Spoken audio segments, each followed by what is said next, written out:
Coming up on Cronkite Sports Live, we caught up with ASU outfielder Jake Peavyhouse to talk opening day baseball at Phoenix Muni. Plus, we've got ASU hockey heading down south to take on U of A, and we also caught up with star forward Ryan Ostertag. And sparks are bound to fly when Tracy Smith participates in Ring of Fire. All that coming up right now. What's good, and welcome into Cronkite Sports Live. I'm Jake Garcia. He's Mauricio Casillas. And tomorrow is Valentine's Day. Any big plans? It is, Jake. I was, going to keep this a secret, but since you asked so nicely, I really do have some big plans. I currently have an edible arrangement being shipped over to Corvallis, Oregon for ASU women's basketball head coach Charlie Turner-Thorne. But because despite that tough loss against Cal, I absolutely love what she's doing with the team this year. Well, Mal, I'm quite happy for you, and I'm sure you're one of those people who say that love is the most important thing in the world. I agree too, but I also side with Yogi Berra because he said love is the most important thing, but baseball's pretty good too. And fortunately for myself, Yogi, and all other baseball fanatics, less than 3 hours separates now and Brett Lillick delivering the first pitch of the 2015 season for ASU. A lot has been made about the new coaching staff, the new stadium, and the amount of pressure on this group to return to the elite level that has eluded them in recent memory. But we'll send it out to Dominic Cotroneo and Andrew Chapman, and you'll see that this group is tired of the preseason chatter, and all they want to do is get back to playing some ball. Thanks, guys. With Andrew Chapman, I'm Dominic Cotroneo here at ASU Baseball Media Day. Well, the season starts tonight if we're here going playing in the future here on Friday night against Oklahoma State Cowboys. We get to talk about it a lot, the move to Phoenix Muni. It's now going to be official. First pitch will be here tonight. Now, Andrew, how has the team responded to moving from Packard now here to Muni for the first time? We know they're excited. They're glad to be a part of a team that not only got to close the Packard era, but start up a second Phoenix Municipal era. You remember famous alumni Reggie Jackson? He played at this same ballpark back in the early 70s during that era. So they're excited. New field dimensions, pitchers like that, think they're going to be able to keep the ball in the park. Outfielders have more room to run around. And every hitter we've talked to so far says they're just picking up the ball better here for some reason. It's a more wide open stadium compared to the more compact Packard. And I think we're going to see a lot of good baseball here as we break in this new stadium this weekend. You also mentioned Reggie Jackson, and then another famous baseball alum here, Joe DiMaggio, actually coached here when it was a minor league stadium as well. But let's talk about one of those outfielders, and Jake Peavyhouse. He ended the last season with a 23-game on-base streak, which was best on the team for the entire season. And he caught up with us talking about his approach at the plate and even how he's adjusted here at Municipal Stadium. I like it. I mean, Packard, balls hit over your head is probably going to be a home run here. A lot more room to chase something down, and I mean, it helps having Johnny in center. The kid can fly, so it makes my job a lot easier. It's exciting. I mean, everyone's just real excited. Friday's coming up quick, so it can't get here fast enough. You have to be confident when you're at the plate. If you're not, then you're going to have a rough time.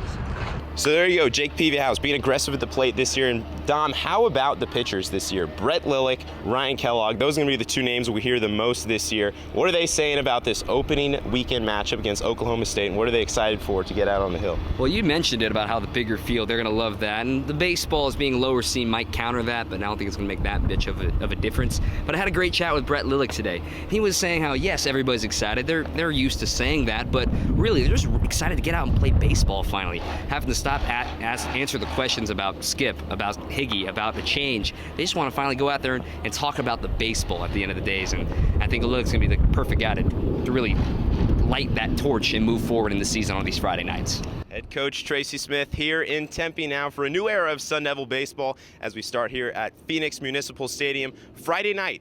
First pitch, probably Brett Lillick on the hill against Oklahoma State Cowboys. Make sure to come here, support the Sun Devils. Now back to you guys in the studio. Thanks, guys. I'm joined here with WCSN basketball expert Zach Pockleb. Now, Zach, pretty surprising win. The Sun Devils get that huge win over number 6 U of A. Now, not a lot of us were expecting that. What do you think the game came down to? How were they able to do it?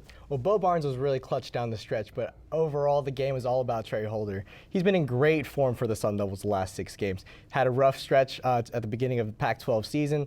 Struggled getting on the floor, but against T.J. McConnell, one of the best point guards in the Pac-12, if not the country, held his own. Only shot 3 for 10 from the floor, but the important part was that he dished out 8 assists and only committed 2 turnovers. And that's been really the theme for Trey Holder the last few games, and that's why ASU has found so much more success in that stretch. Yeah, it's certainly impressive to see Trey Holder go up against a guy like T.J. McConnell and be able to play so well. Now, Zach, we don't want to get too ahead of ourselves. We don't want to hype this win up too much. But going forward, what do you think this does for the Sun Devils? Well, I think at the end of the season, and NIT beta is still a stretch, but looking even beyond that, this team is very deep going forward and talented. They'll lose Shaq McKissick, John Gilling, and Bo Barnes. Yeah, they contribute a lot. That's great. But Jerry Blakes is a junior. Savon Goodman's a sophomore. Trey Holder's a freshman. Cody Justice will come back from injury. Eric Jacobson even. And so they're bringing back a lot of talent, and a lot of talent that's gone through adversity. And so they'll have that mental toughness as well, and they'll have that more experience going through the Pac-12 season, going through a subpar season. And I think if they make the sacrifices, they'll be able to pull out a good, threatening bid next season. Now, Zach, the Sun Devils are facing off against Washington State up in Pullman tonight, 9 p.m. Be sure to check it out if you don't have plans. Zach, I don't have plans. Zach, who you got in this game? Washington State is a team that's struggling a little bit right now, but the Sun Devils sort of struggling as well. Who do you got? Well, Wazoo has basically two players. They have Devontae Lacey, who's one of the best NBA prospects in the conference, and they also have Josh Hawkinson, who's the leading rebounder in the conference. Other than that, they're pretty shallow, and so I think ASU overall is deeper, more talented, and if they can keep up the level of play, if Trey Holder can keep up his composure the way he's been playing, I don't see any reason why ASU can't pick up that second road win. Well, again, Zach, that game is at 9 p.m., and thank you. Now, if you're a Cronkite student, you've probably spent countless hours working in an edit bay, I know I have, to finish a project or something like that. But basketball reporter Cameron Neely did just that for us, and he broke down what makes Trey Holder such an effective point guard. Now, luckily for him, we here at CSL don't grade as hard as some of the professors at the school do. Everybody, I'm Cameron Neely here in the Cronkite Edit Base. I'm going to forgo making a edit BAE joke and just say that we're in the film room today, going to be looking at Trey Holder and some of the things that he's been doing on offense to help jumpstart and catalyze Arizona State. Here's the young man we've been looking at, Trey Holder out of California. He's been coming in and making dribbles into the painted area, which has helped this Arizona State offense with a lot more decisions at their disposal. You see here, they're moving around the perimeter, not making a lot of movements towards the cup or the paint area. You see there, the Oregon State player comes out hedges, throws some weak side help, as most front court players will do on a defense. But you see, here is what Trey Holder has not been doing as of late, but what he did here. He picks up his dribble, does not get around the player. We'll see later that he does get around his defenders with ease, especially against U of A. But here, picks up his dribble, throws in an entry pass. They're bailed out with a foul there, Eric Jacobson, but that's not really what they're looking for. And you'll see Trey Holder has been doing a lot better with the ball in his hands as of late. You see here, getting around TJ McConnell very easily. He moves in to Caleb Tarzewski and Brandon Ashley, throwing a little bit of weak help at him. Not weak side help, but just kind of not really sure what they're doing. Weak help with another weak collapse. You see there the bounce pass to Savon Goodman, and it's an easy backcourt layup. And that all comes as we back it up a little farther, because Trey Holder moved and drew in the defenders off of Savon Goodman. He gets the backdoor layup. Now, again, he's going towards the basket. This is the whole point. He gets around his man with ease, and you see 3 men again move towards him. And what happens with that? There's only 5 men on the court, 3 men on him. 2 people are going to be open.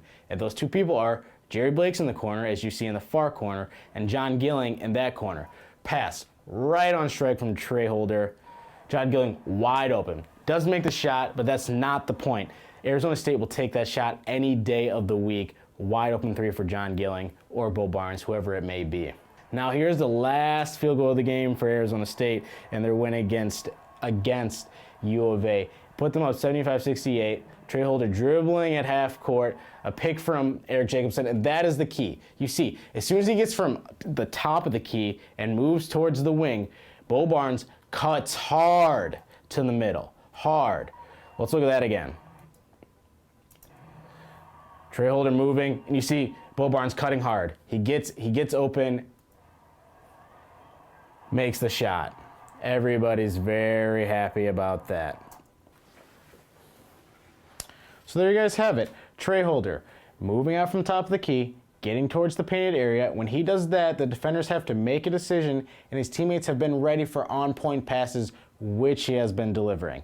This has been a Cronkite Sports Live film room session in these Cronkite edit bays. I won't make the joke, you guys.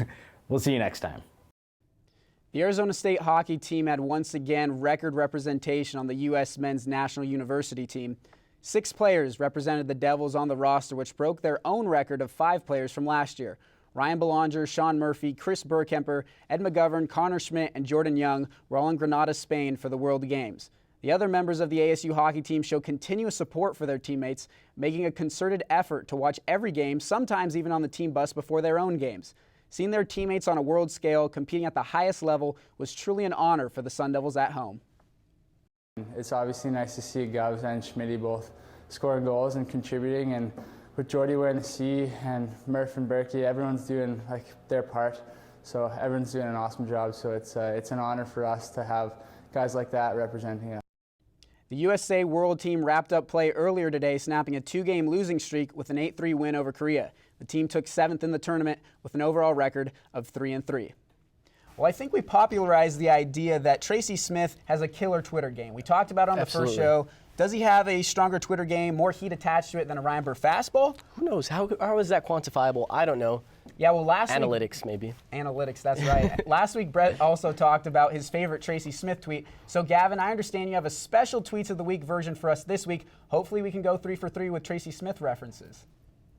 I'm going to let everyone watching in on a bit of insider info that us college sports show social media hosts are privy to.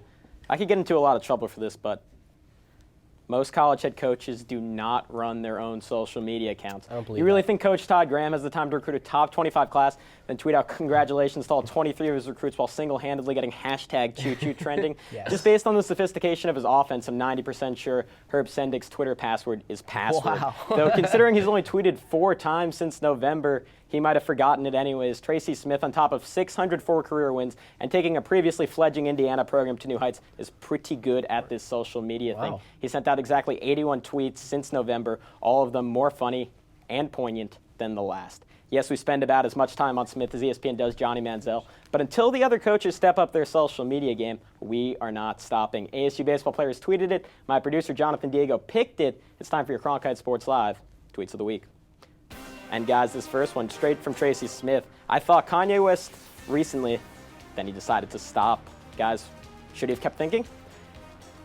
Absolutely. Yeezy season is absolutely approaching. I'm not going to lie here, man. Kanye West was fire, especially when it came to the Grammys. If you didn't see him, he was about to call out Beck. He was 4 or 5 seconds away from calling out Beck, but instead he decided not to. It was pretty funny stuff. He said, nah, I'm good. I think my role in Tweets of the Week should be confined to just analyzing sports. So I'm going to say that Tracy Smith's focus is so pigeonholed on bringing this ASU baseball program to new heights that he just decided to concentrate on that instead. Yes. Jake, I think my grandma might know more about pop culture than you do. But considering that Kanye West recently came out with a clothing line that one New York Times article described as near naked, I think it's probably smart that Coach Smith doesn't think about him in the future. Let's roll on to the next tweet.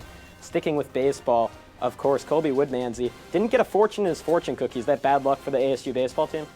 Probably, because Colby Woodmansey hit 200 last year. So without the fortune in his fortune cookie, how is his BABIP going to raise this year? He's going to be key to this team, but he'll need to do better than a 200 average. Let's be honest, though. Fortune cookies are not good whatsoever. If there's no fortune in there, then it's just a waste of time. Guys, Sorry, I think this was really a good thing. This prevents a Freaky Friday scenario where Woodmansey switches bodies with, let's say, Kelsey Moose, and both teams suffer. Wow. So I know Tracy Smith is happy about it. Final tweet for the day, coming courtesy of Johnny Sewell.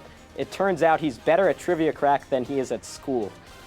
Is that bad news for Tracy Smith? This guy might lose eligibility quick. Honestly, though, Trivia Crack should be a substitute for some classes here. It's an amazing game. I've learned so much from it. It's a lot of trial and error. Sometimes you get multiple questions that you've seen before. I am a Trivia Crack king. I don't know about you, Jake. I'm all about this. Well, I deleted Trivia Crack earlier in the semester because it took too much time from my hands, and I think Johnny Sewald should do the same. I mean, he does get on base at a 400 OBP clip, but still, work on your baseball swing, not on Trivia Crack. Guys, normally I tell athletes to spend as much time as possible on the field, but considering that Sewald is already an all Pac-12 performer and he's not getting A's at Arizona State, pick up a book. Wow. Yeah, that was too harsh. I'm sorry. Oh my Johnny gosh. Sewald, keep doing you. That's it for me, guys. Thanks so much for having me on. Well, it's like we said, we all know that Tracy Smith is the king of Twitter. We talked about it so much. We talked about it more than ESPN talks about Johnny Manziel. No doubt about it, Tracy Smith is great. But what about when Smith doesn't have time to craft a hilarious message in about 140 characters? How does he do when he's on the spot and time is ticking? Let's find out in this week's edition of Ring of Fire.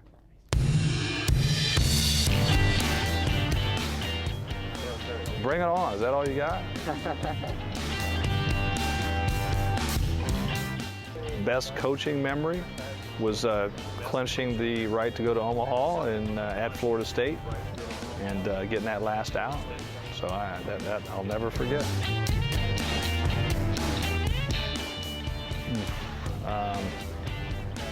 TD Ameritrade for everything but the distance of the fences. I'm going to tell you, Grant Schneider he's up there. He's you guys need to explore that.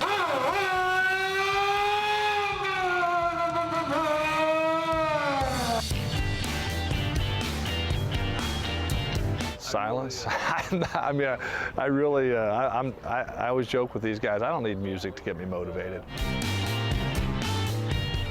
Now, we don't have the nameplates up right now, thank goodness, because some guys would be running on how they should be, how they keep their lockers. But they're all. We're going to have locker room etiquette here pretty soon. Oh, by far, Brandon Higglin, the absolute worst, hands down, and I would put him against anybody on the team. Me, by far. Not even close.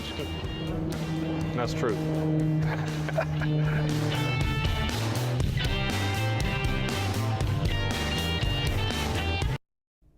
It was announced yesterday that the Pac12 Women's Gymnastics Championships is being relocated due to scheduling conflicts with the first and second rounds of the NCAA Women's Basketball Tournament. The gymnastics meet was originally scheduled to be held at Wells Fargo Arena, but because the top 16 ranked women's basketball teams will be hosting first and second round matches this year, the gymnastics meet had to be moved to Utah. This is the first year that the NCAA is experimenting with this top 16 teams rule, and it's essentially designed to boost attendance and fan enthusiasm. Since ASU's women's basketball team currently sits at number 12 in the country and thus potentially has the chance to host an early round game, some sort of compromise had to take place. Tempe will be compensated with the Pac-12 Gymnastics Championship in a future year. So I now bring in Elaine Wilson to the desk to talk some Pac-12 women's hoops. Elaine, over the weekend, we saw Oregon State get handed its first conference loss. ASU only scores 16 points in the first half and then lose on a buzzer beater to Cal, and U of A beat Stanford for the first time since 2004 to complete the trilogy of upsets. It's not even March yet, but how did all this madness impact the Pac-12 standings? Well, when you look at the Pac-12 standings, you can see that OSU is still number one. Again, they're the only one that has only had one loss in the conference, so they held that spot. Now ASU and Cal is tied at second. Let's take a look at this graphic to see the rest of them. We've got Stanford falling behind to number 4 after their loss to U of A, and Washington is sitting there on the cusp of that first round bye week for the Pac-12 tournament, so expect them to possibly jump up into the top 4. So looking a bit more into the future now, how do these upsets this weekend and over this past week influence your projected seedings for the Pac-12 conference tournament? Well, we've got this cool graphic that shows the entire bracket for the Pac-12 tournament. As you can see, all the seeds are lined up there. For 6 through 12, they're going to probably stay relatively the same, a few shakeups here and there. But take a look at that number 5 spot. That is going to be the important one. They don't get that first round bye, and it's going to be, when we see it, I think Stanford. So Stanford, they have a tough road test coming ahead, and I don't expect them to win. Yeah, well, that's interesting because last year Stanford was a team that had Shanae Ogwumike and just steamrolled all these Pac-12 teams. This year, kind of trending in the opposite direction. They lost to both Arizona schools, so it's interesting that you even have them out of the top 4. Right, and they're going to have to face Cal back-to-back and Oregon State. I don't even think they can win 2 of those games, so I see them falling to number 5. Then for the 1 through 4 spots, we've got OSU at the top spot still. We've got Cal jumping to second. 3 is ASU, and number 4 is Washington. Like I said, they have an easier schedule coming to the end of the Pac-12 play, so I see them jumping up to that number 4 spot. Cal and ASU both have to face Oregon State. I don't see either of them beating Oregon State, and I do see some inconsistencies with this ASU team when it comes to both rebounding and free throws, so I think they're going to drop and have another game lost and drop to that number 3 spot. But past that, we're not predicting anything.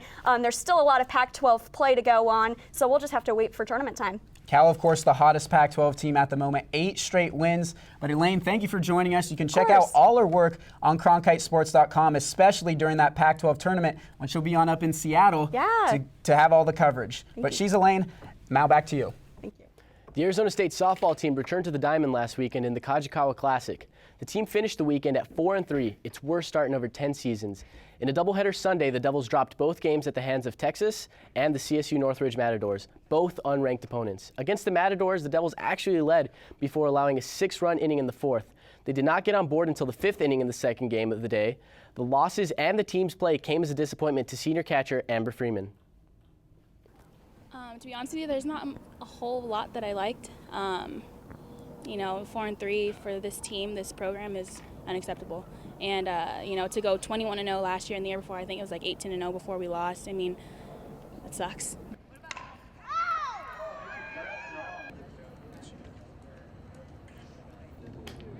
Losses came at a surprise to both the team and head coach Craig Nicholson. Nicholson and company aren't treating the loss lightly either. Arizona State has a legendary softball tradition, and Nicholson says the team needs to have that mindset to get over these early season obstacles. More than anything, it's probably a little bit of a wake-up call. We need to come out here every day at practice and make sure that we're getting out of it where we're trying to get out of it and continue to grow and continue to get better. Now, the team does have the luxury of playing 3 more tournaments at home, and that could help them get back on track. Play begins tonight against North Texas, but a game against the 4th-ranked Oklahoma Sooners is the matchup of the weekend. Now, you can catch all of the tournament action at pac-12.com/Arizona State. From one team in the midst of overcoming adversity to one that will have to next season, the Arizona State volleyball team is now in the market for a new assistant coach. Sammy Stewart, who held the position since 2008, is returning to her alma mater, Utah State, to serve as the Aggies' assistant coach. Stewart was vital in the Sun Devils' 3 straight NCAA tournament appearances, and her expertise was best shown in her grooming of ASU's liberos. Smith transformed former Sun Devil Stephanie Preach from a setter into one of the best liberos in school history, amassing over 2,000 digs in her ASU career.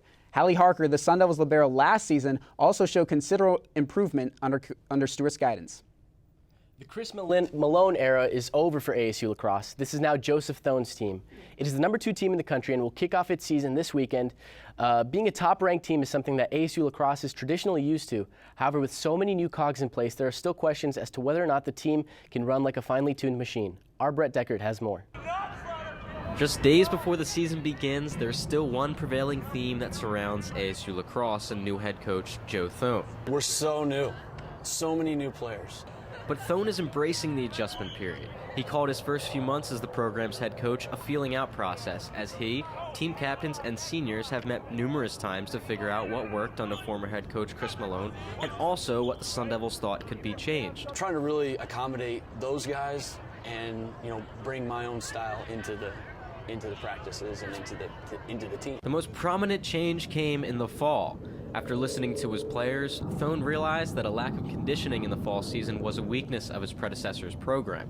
And so they ran a lot, and they continue to run a lot. I've told them from the fall that we have to be the most in shape, most well-conditioned team in college lacrosse, not just the MCLA. The changes are ongoing. Everything isn't quite set in stone yet, but the schedule won't wait for things to settle on the practice fields in Tempe. With 2 games to open the season coming up this weekend, ASU's new way of doing things will be tested, but regardless of outcome, the process will continue on. Just means we're going to have to face a little bit of adversity. We're going to have to get kids running our program to the level that we expect them to run it at. That expected level is one that brings the national championship to Tempe. For Cronkite Sports, I'm Brett Deckert.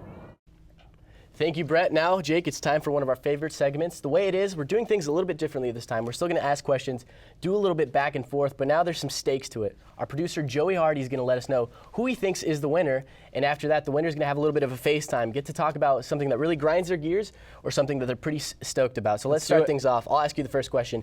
ASU Baseball was picked to finish 3rd in the Pac-12 Conference. Now, UCLA, who finished below 500 last season, was picked to finish 1st. Is that too much faith in the Bruins and not enough love for the Sun Devils? No, I think this is right where both teams should be.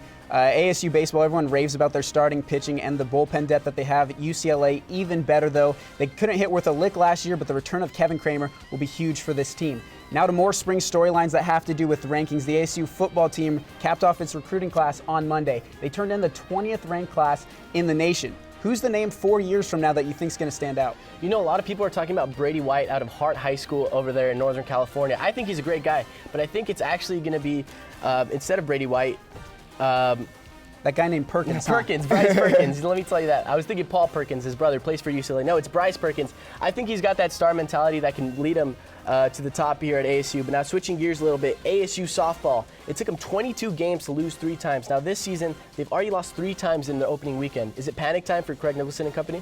Too early to panic. This lineup is too loaded with high-quality hitters, but pitching and defense wins championships, and right now the Sun Devils can't do either. To a team that's not panicking, though, one, because they don't really have anything to play for anymore, and two, because they just beat U of A for the second straight season, the Arizona State basketball team. Will this resume-building win propel them to the NIT? You know what? I'm going to disagree with Zach Pockleb on this one. I think that this gets them a middle-range seed in the NIT. I think they do just enough, being in the Pac-12, finishing a decent amount. I'll probably think they'll finish 7th or 8th. And that'll get them through there. Now, same arena, different sport. The odds that the Gym Devils upset number 19 Arizona on Monday. Not a chance. This team has been ravaged by injuries. They have a brutal schedule, 4 matches against 4 ranked opponents. I don't see them winning till the end of March. We're wrapping up here, though. Last question. ASU Lacrosse travels to Cal to take on UCLA. Other way around. UCLA at Cal this weekend. There it is. First regular season game for the Sun Devils. What's more likely? Number 2, ASU gets upset by Cal, or Trey Lanthier confuses the schools and goes to the wrong one? Let me tell you, Trey Lanthier is terrible with directions, but I got to give it to ASU Lacrosse potentially being upset because Trey knows exactly where this game is. He's en route to LA right now. Unless his GPS goes wacko, I think Trey's going to be there just fine. Now we're going to find out who won this time. Joey, who do you have for us? Looking at my monitor right here. Flash it. Let's go. Oh my gosh. I don't steal bases anymore, but I do steal wins. For those keeping track at home, the official score is now Jake 1, Mauricio 0. So my FaceTime, the ASU Gymnastics team, has been a topic of conversation now on a few of these last shows. But with this increased coverage comes an increased sensitivity to some of the nuances of the team. The fact that they're referred to as the Gym Devils is bothersome to me. It's not as bad as when some women's teams have the label Lady placed in front of their mascot, like how Tennessee's women's basketball team is referred to as the Lady Volunteers. But it's close. Calling them the Gym Devils instead of, say, the Sun Devils gymnastic team gives off the vibe that they are subordinate and not important enough to achieve actual Sun Devil status. Maybe I'm making mountains out of molehills. Maybe this team has willingly placed this label on themselves. If so, then forget everything I just said. I really don't know where the term Gym Devils originated, but all I'm saying is if someone suggested the football team be renamed the Turf Devils or the baseball team the Diamond Devils, the entire ASU community would be up in arms. Why? Because you don't place cheesy names in front of high-caliber programs. Let's give women's sports the attention, care, and respect they deserve, because that's the way it is. Well, Jake, much like Barry Bonds, we're going to have to put an asterisk on that win because I absolutely thought I won. Despite forgetting Bryce Perkins' name, I will never forget that name. But now on to a much better segment where Jake's not involved. We got Troy Lynch coming up with Weekend Forecast. Now, Troy, what do I need to know so I can plan out my weekend? Well, what you need to know is that even though this segment is called the Weekend Forecast, I don't talk about the weather at all. But now, make sure you bring an umbrella because it is raining. Primetime matchups for the ASU Sun Devils on the diamond, in the circle, and on the hard court. But we're going to start things off on Friday where we got softball playing against North Texas. That's going to be at 6 o'clock. And then we got baseball against Oklahoma State. And, of course, women's basketball traveling up to Oregon to play the Beavers at 8:15. Catch all those on the Pac12 Digital Network. Now, let's say it's Friday, then you go to bed. Then you wake up the next day, and then it's Saturday. But you're sad and alone. Why? That's because it's Valentine's Day. Oh, just me? Okay, I'm sorry. Well, anyway, we're going to go to the Saturday matchups where we got you to start your day. We're going to start things off with women's tennis. I know, I'm surprised we had a tennis team too. But anyway, baseball playing their second game against Oklahoma State. And then a doubleheader. Yeah, Cupid might not shoot you in the gluteus with a heart arrow, but he might hit you over the head with the softball bat of love because they're playing the Boston University and Oklahoma. Now, if we take it on to Saturday to end the weekend, Sunday, what am I saying? We got baseball playing against Oklahoma State once again, and then, of course, softball playing their final game against Oklahoma. And then to finish things off, basketball will be playing against Washington in Washington at 3:30 p.m. So make sure you catch all of that. Have a great Valentine's Day, and back to you guys at the desk. Thank you, Troy. We appreciate your lighthearted weekend forecast. And so we're going to conclude the show with a special edition of Top Plays. They're lighthearted as well. It's time for the worst of the worst, the plays that are going to make your Valentine's heart break. It's the Not Top Plays. Let's get the highlights. Play number 3 will start things off at Wells Fargo Arena, which is a not top play by itself. ASU basketball clawed all the way back against Cal. 1-point lead, 13.9 seconds left. That's 1, 2, 3, 4, 5 Sun Devils surrounding Panina Davidson. She still manages to grab the board. ASU women's basketball, you're better than that. Oh my goodness. Tough one there, but number 2, it's Ole Miss skipper Mike Smith. Bottom of the 6th there. He's arguing with the umpire, not liking what was called. Wait for it, wait for it, wait for it. Uh-oh, you're out of here! Mike Smith, get out of here. Mike Smith's not happy with that at all, but look, check this out. 2 minutes later, he's still there. It's not 4 or 5 seconds from Wildin. It's 120 seconds from Wildin. All right, he's done now, everything's good. Just kidding, he's not done yet. He is not upset. I hope you don't get chocolate on your Valentine's Day is what he said to the umpire. Not top play number 1. Cam Neely footage all the way from the press box. He made the best out of a bad situation, especially because he had to witness this sloppiness. ASU will force a turnover. Oh my Bo gosh. Barnes will get trapped and then cough it right back. Just complete sloppiness. Arizona now in transition.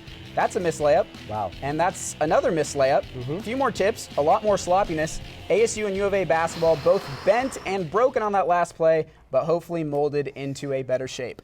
You know what, Jake? It's brutal to end on not top plays, but hopefully we had a top show for you guys. I thought we did a pretty nice job. Yeah, I think so too. And just because we're going to leave your screens doesn't mean that our coverage will. A weekend full of action, as Troy alluded to in the weekend forecast. So bring your Valentine's Day out of a baseball softball game. Well, we all hope you have a great Valentine's Day weekend. For all of us here in the studio, he's Jake Garcia. I'm Mauricio Garcia saying so long from our downtown Phoenix studios.